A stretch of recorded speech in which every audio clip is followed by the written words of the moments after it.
Okay, guys, thank you for watching. Yeah, this is the Fiddlesticks getting dragon on level 2, blah blah. You guys can probably understand how it's done, but the reason why I'm showing you is because I couldn't find a video on this on YouTube, and it's relatively easy. The good thing about Fiddlesticks is you could just manipulate his build several ways from Sunday, and it probably still allow you to get that dragon at level 2, but you still gotta be careful, because each build, is the difference between every build is going to be how much health you have at the end of each dragon. And that's one of the problems with trying to solo dragon early with a character is can you walk away from it without get hit by a stray bullet, you know.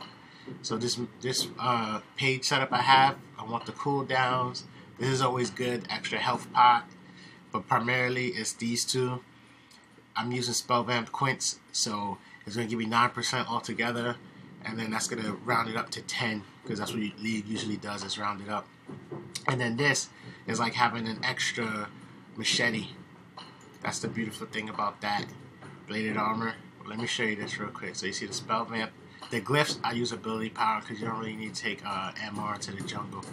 But yeah, back to bladed armor. Because dragon has 5k health or over 5k health, you're basically doing 50 damage every time dragon attacks you. You're doing 50 damage back to dragon, and it's just like having another machete when you think about it. And it stays relevant for a while because if every time you have to take 1,000 off to really put a dent in its ability to do damage. So think of it that way. Dragon starts at 5k. Then you drop it down to 4k, you drop it down to 3k, each time does 50, which is, you would say, is more than Machete, because Machete does 30 over a second, while this is doing 50 over a second, until it goes down to 4k, and then it does 40, then it goes down to 3k, then it does 30, so you basically got another Machete up until you start hitting the 2 and the 1k situations. Alright, just generic clicks, you get 3 of these, no problem. You gotta wait for this thing. But yeah, the good thing number 2 is, even though I don't got like pro editing skills or whatever, but you get to see me do everything legit, straightforward, no tips or tricks. I know there's some videos out there where the person is waiting at base for a bunch of gold or whatever, and then they have items, and long story short, you can't really do what they did to get dragon early, but at least you can see what I did. So if you want to mirror this, or if you want to edit it or tweak it, like the rune page and the mastery page, you go for it. Because Fiddlesticks has other options. It's just like I said, each option will leave him with a certain amount of health at the end of it all. Oh, and this thing, at first I was like wondering what made them do this, but it feels like this benefits the base team. It's like the walls was doing more harm than good for the team, whoever spawn that was. But now it's like you can quickly run into your jungle, pick up a kill if there was something in there, or go run to defend. You know, you want to hurry up and get to dragon, or your buff, or Baron, you can just run through the wall. It's pretty good, so overall it helps. Oh, and it's a little easier this time around to do this little tricks with like, probably gonna see a lot of characters being at the smite. They set it up to have like 2 charges on it. So, you can just double smite dragon.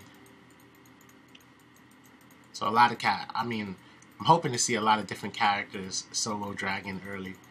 But from the looks of it, it seems like level 3 could be the most realistic. Unless you got like a character that has some kind of health gaining or armor manipulation. Other than that, you know. Oh, and some things people might not know about dragon is that over time, like every minute, literally every minute, it gains more health, about 100 something health. So the quicker you get to dragon, the better. And having a leash will help with that a lot. Save you time, save you that minute. That MTA minute, you don't be late for work or class. Now, of course, this is just a casual play, whatever. So me taking this route isn't a realistic route to take. Obviously, you don't want to walk through lane, etc., etc., but you guys can figure that out.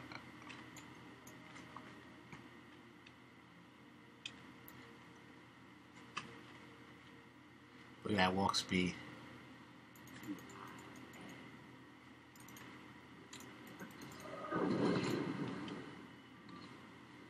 And look, see, 2 charges to smite the dragon. So that's good. Yep, pop 1 health pot. Gain so much life. Oh, and one thing, depending on the build, it's going to depend on how you manipulate your 2 skills. Because there's going to be a situation where the cooldowns are like right next to each other, and some people might want to do like auto E, auto W, but you gotta be careful. You gotta be careful because, you know, that the little delay, depending on what kind of build you're going with, can cause you to die. Sad. Weird. As you can see, this is not really much of a fight here. Throw a smite out, eat another health pot. And like I said, I want to show like realisticness to this. There you go. I mean, I didn't really need the 2nd health pot, I guess, but now you can go, you can clear jungle, get all the delicious gold, and then back. If you do it, if everything works out well, you probably should be able to buy these 2 items on your first back after clearing, etc. But you can see how much health I got, and that's just with 2 health pots. If you do believe in my mastery page, then you could have 3 health pots altogether, so you can understand why this setup I'm liking it, because of how much health you end up with. So you can run away. We're like, oh, just in case if that guy shows up out of nowhere, I'm not gonna die. I might not have to burn my flash, blah blah. But yeah, that's it. There you go. I'm gonna do other videos and etc. And if I find somebody who can edit the videos, make them cooler, so for your viewing pleasure, then, you know. But thank you and bye.